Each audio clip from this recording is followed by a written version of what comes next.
Welcome to the Gene Policini Center on the campus of the Rochester Institute of Technology, home of the Tigers. Tonight, RIT gets back to conference play against rival Niagara. Number 21 for RIT, Carter Wilkie, the freshman, extended his point-scoring streak to 4 games after scoring 2 goals last weekend.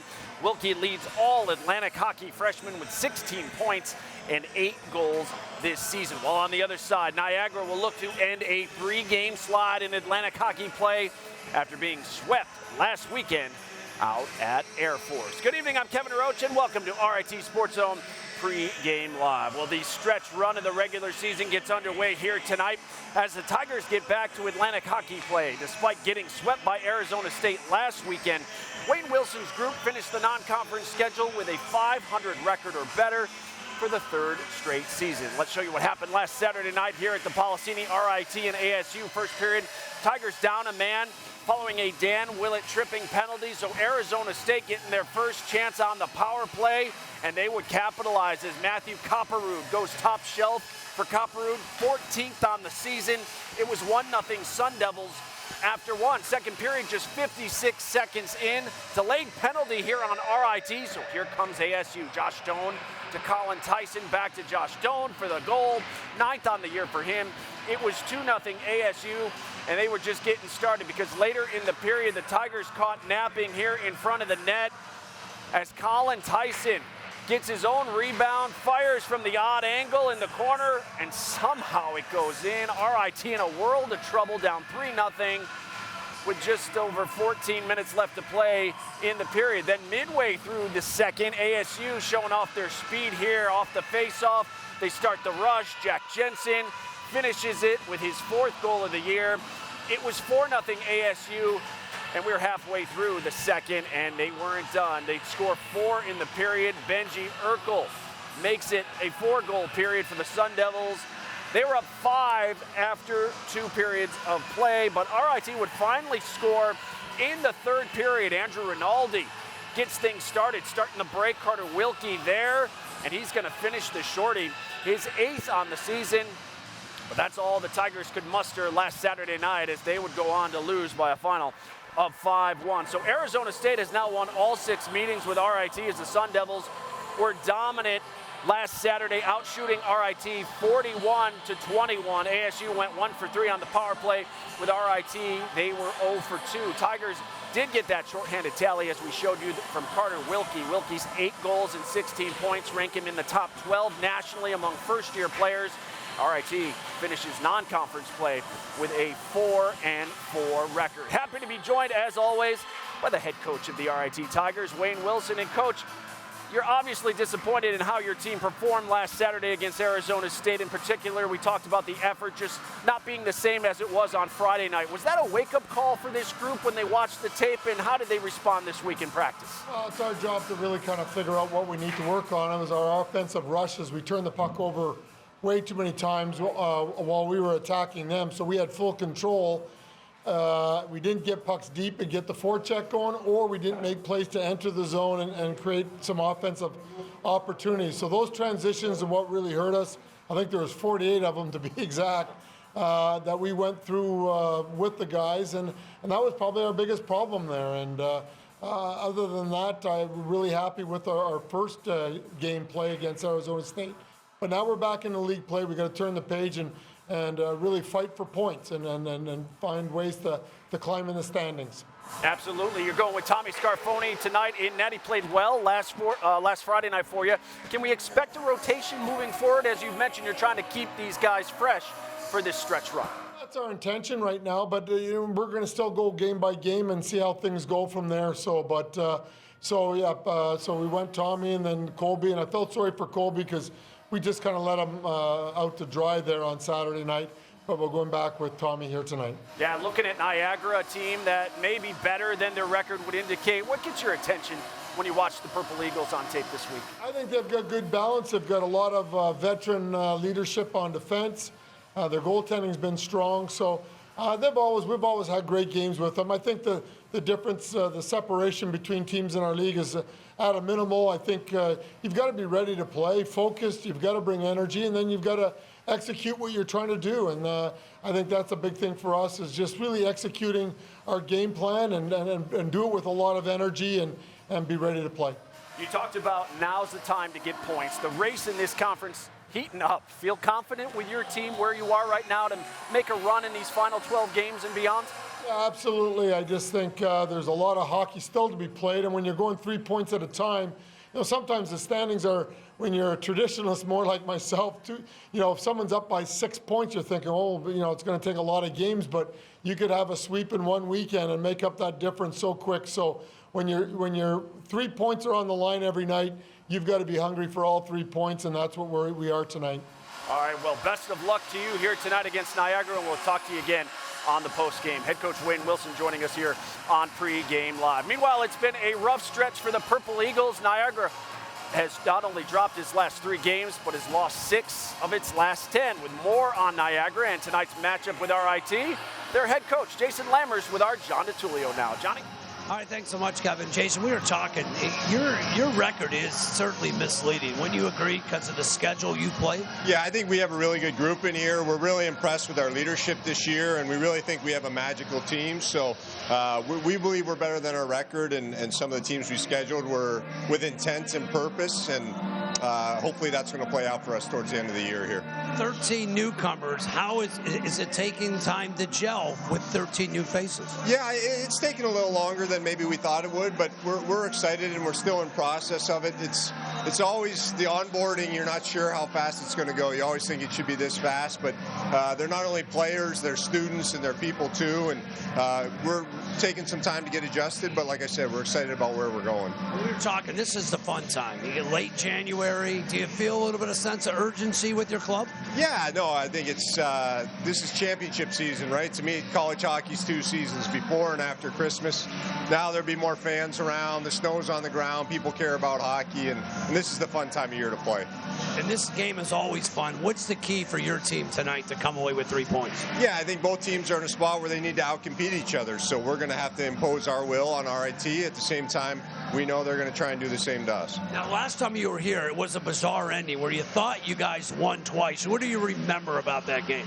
Yeah, there's just so many memories on that one. We were talking before. We were in protocol, so we hadn't been with the team as coaches. So the team was coaching themselves. I remember the overtime goal we thought we scored disallowed. Then we thought we won in the shootout, and the RIT staff was on phones calling. It was a little crazy, but brings a smile to your face. It's always fun and intense when you guys play. Isn't that true? Yeah, 2 great programs, and we have the utmost respect for what Coach Wilson and his staff have done here, and just excited to play tonight. Best of luck, Jason. Appreciate that. That is Jason Lammers, head coach of Niagara. Kevin, let's send it back to you. All right, John, thanks so much. We'll look back on that bizarre finish to that game you just talked about in just a bit. Well, the race to the Atlantic Hockey regular season title, it is on. And currently, AIC sits on top with 32 points, 4 ahead of second place Canisius. Bentley and Sacred Heart are tied with 26 points each. Army sits 5th with 21, followed by RIT, and Niagara, who's lost 3 in a row, is 4 points behind the Tigers at the moment. They currently hold the 8th spot in Atlantic Hockey. When we return here on Pregame Live, we'll discuss the major vote coming up tomorrow at the NCAA convention. That could be a major game changer for RIT's hockey programs. Plus, as we mentioned, we'll look back at the bizarre ending to last season's RIT Niagara game here at the Policini that had the Purple Eagles thinking they won not once, but twice. That comes up later in our SportsZone flashback. But first, number 10 for RIT is John Franco Casero. The transfer from UMass has been a big-time addition along the blue line for the Tigers this season, and the Nobleton, Ontario native will join our John DiTullio next as we get you set for RIT and Niagara at 7:05. This is RIT SportsZone Pregame Live.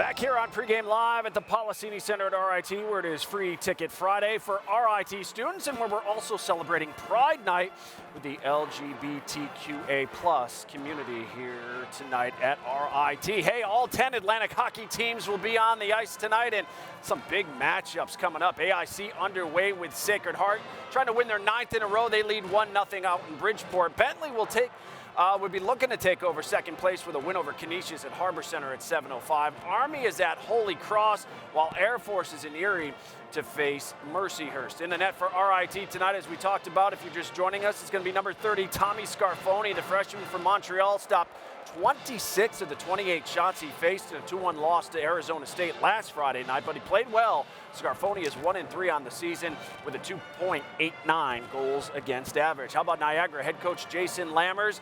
Going to go with number 30 as well, Jake Seibel, the Minnesota native, winless in 7 starts this season, and he has a goals against average of 4. Should be a good one tonight. Well, after transferring from UMass Amherst, John Franco Casero has found a home here at RIT. The defenseman has played in all 21 games this season and has been a key contributor for the Tigers along the blue line. JoJo, fresh off the ice from warm-ups and standing by live with John DiTullio. John? Hi, Kevin. Thanks so much. And JoJo, your first taste of Niagara in a RIT sweater. What do you expect tonight against a team that's about an hour away? Yeah, I expect them to be fast, heavy. You know, they're in our conference, so whenever you play a conference team, it's always going to be a physical game. Do you feel a sense of urgency now as we approach the last week of January, as we get closer to the Atlantic Hockey Tournament? Yeah, I mean, towards the end of the second half, or January, this is when things get real. This playoff hockey, and you want to gear up towards the Atlantic Tournament. What was it like this week during practice, not after Friday night's game against Arizona State, but what happened Saturday? What's the message this week? Just stick to what we're good at. Play to our identity. Do everything that we're good at for this during this weekend. And now you've got the freshman Tommy Scarfoni, who played great last Friday against Arizona State. What do you expect tonight? Yeah, I expect another great game from him. He's a hard-working goalie. He comes to practice every day and works really hard. So I'm excited for him tonight, and hopefully he has a good one, and we can help him out as well. You got it. JoJo, great talking to you. Thank you. All right, Kevin, need a W tonight. Get the 3 points against Niagara. Let's send it back to you. Yeah, they're all big now, Johnny. Thanks so much. We'll talk to you in just a bit. Well, if you're a fan of RIT hockey, you probably already know that tomorrow is a monumental day for the long-term future of the men's and women's programs here at the Institute. Tomorrow morning at the NCAA convention in Indianapolis, the Division III President's Council will vote on whether multi-divisional schools like RIT will be permitted to award athletic scholarships for Division I sports. Fellow Liberty League members from Clarkson, RPI, and St. Lawrence were grandfathered in, allowing scholarships back in 2004, before the men's and women's programs here at RIT had made the jump. RIT Athletic Director Jackie Nicholson is with our team in Indianapolis this week, lobbying RIT's case, and she believes a yes vote tomorrow would be a game changer for RIT hockey. It levels the playing field for these young men and women who show up every day to compete as Division I student athletes. So they have to follow every other rule in that in the Division I, manual, with the exception of the financial aid bylaw. And so that has to change. You cannot say you're Division I in everything with the exception of financial aid. So why not give these student athletes an opportunity to have that financial aid piece, just like any other student at the Division I level does have? And so to change that, it opens up the door for more opportunities for students who can't afford RIT as an option to come here as well. It allows us to get, to play now in the transfer portal, which has become really big with football and Division I men's and women's hockey, getting rid of the transfer rule that had you sit for a year. Now we can go after some of those transfers and have scholarship money to attract them. It's really hard to attract students when I say, okay, come here, and our cost of attendance is $62,000. But it's now, okay, come here, and we can offer you a full scholarship. We can offer you 50%, 25%. Now we can help you out financially as well and set you up for success. And it's not walking away with loans, which some of our students do. Yeah, it is a big morning. The vote comes up tomorrow. Now, RIT attempted to get this proposal passed back in 2015 to no avail. However, Nicholson tells us that the Tigers and other institutions like Union and Hobart, who plays Division I lacrosse just down the road, have much more support this time around from the President's Council, the Student Advisory Committee, and other Division III leagues, but there's 438 Division III schools. The key will be convincing the majority of those schools that aren't impacted by this decision to approve the exemption. Of course, we'll have more on this. Hopefully it's a yes for RIT in those schools that would like to give Division I scholarships. With the RIT women's hockey team on the road tonight in Syracuse, Tigers and Orange face off at the top of the hour. They'll wrap up their home-and-home series here at the Policini Center tomorrow afternoon at 3 o'clock. Get your seats now at RITtickets.com. RIT men's and women's basketball teams also on the road up at St. Lawrence. The women trail 45-37 in the third quarter. The men tip off at 7:30. And if you'd like updates on your Tiger teams, you can find scores, highlights, live streams, so much more on the RIT Athletics app. Download it on your Apple or Android device, plus stream on Roku and Fire TV. Stay connected to the Tigers all year long with the RIT Athletics app. Well, still to come here tonight, we look back on a wild finish between these two programs in our SportsZone flashback. Plus, Associate Head Coach Dave Insulaco will join John and Jean to break down tonight's matchup with the Purple Eagles. It's all straight ahead on your home for Tiger hockey. This is RIT SportsZone Pregame Live.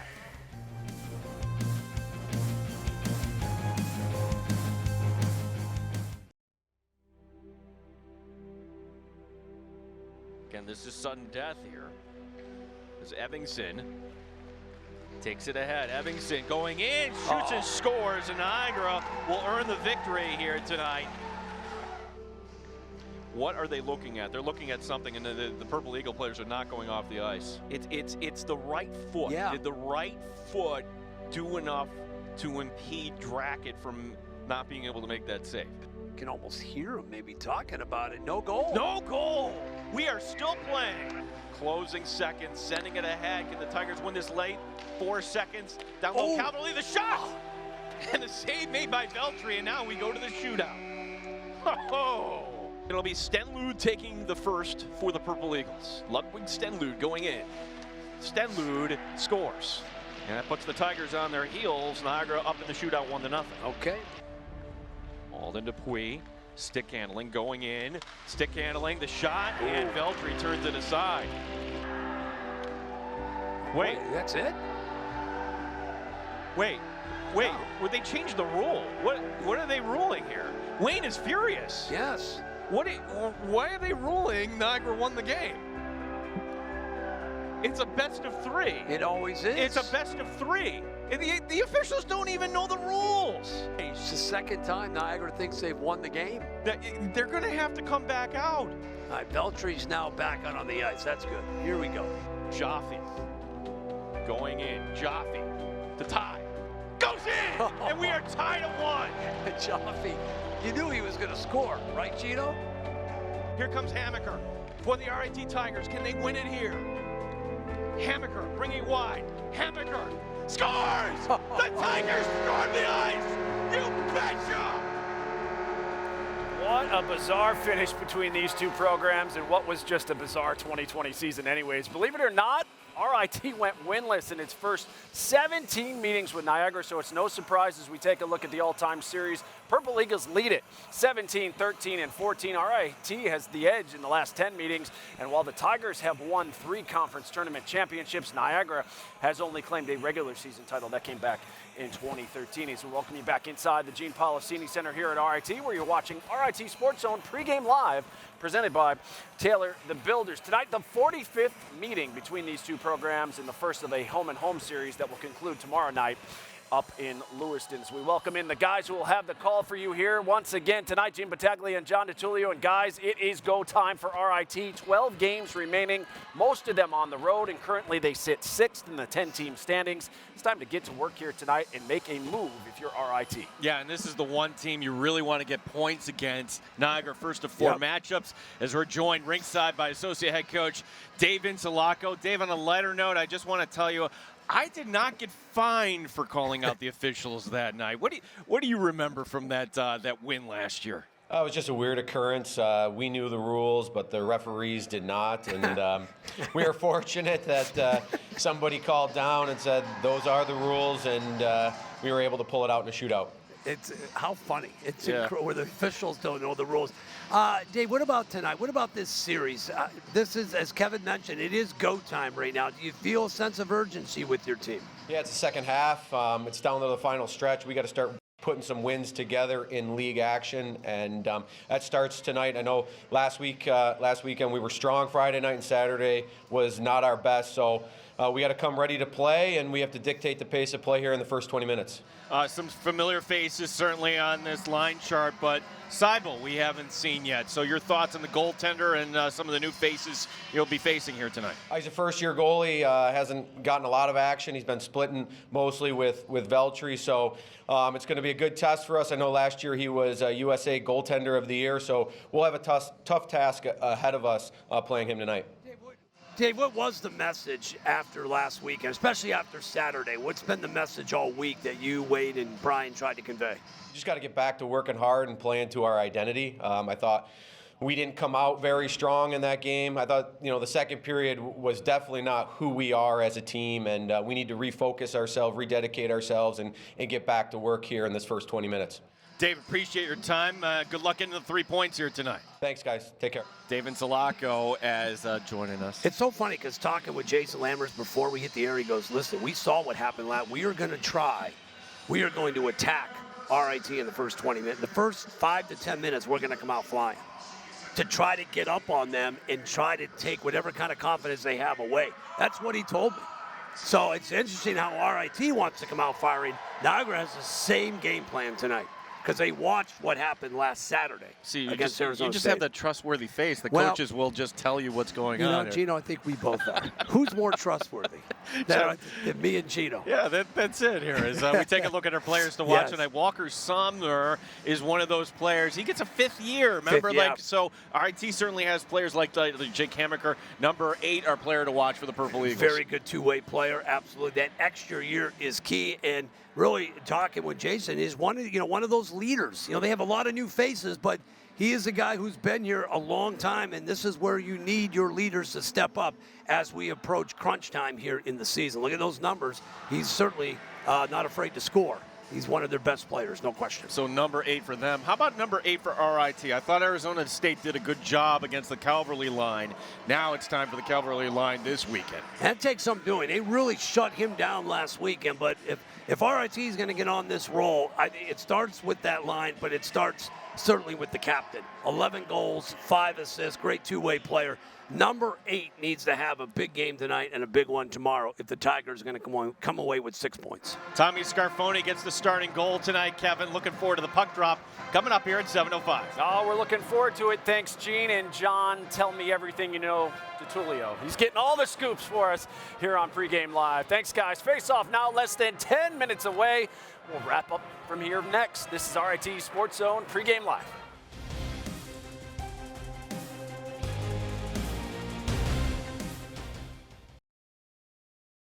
Yeah, the Tigers head to Bentley next weekend, so we are not back with you until Friday, February 4th, when the hottest team in the league comes to town. AIC, our coverage of RIT and AIC kicks off at 6:30 with Pregame Live on My18 Rochester and FloatHockey.tv at 6:30 on February the 4th. Well, that'll do it for us. Up next, John and Gene have all the action for you. RIT returns to conference play against Niagara. Enjoy the game. RIT SportsZone Live begins now.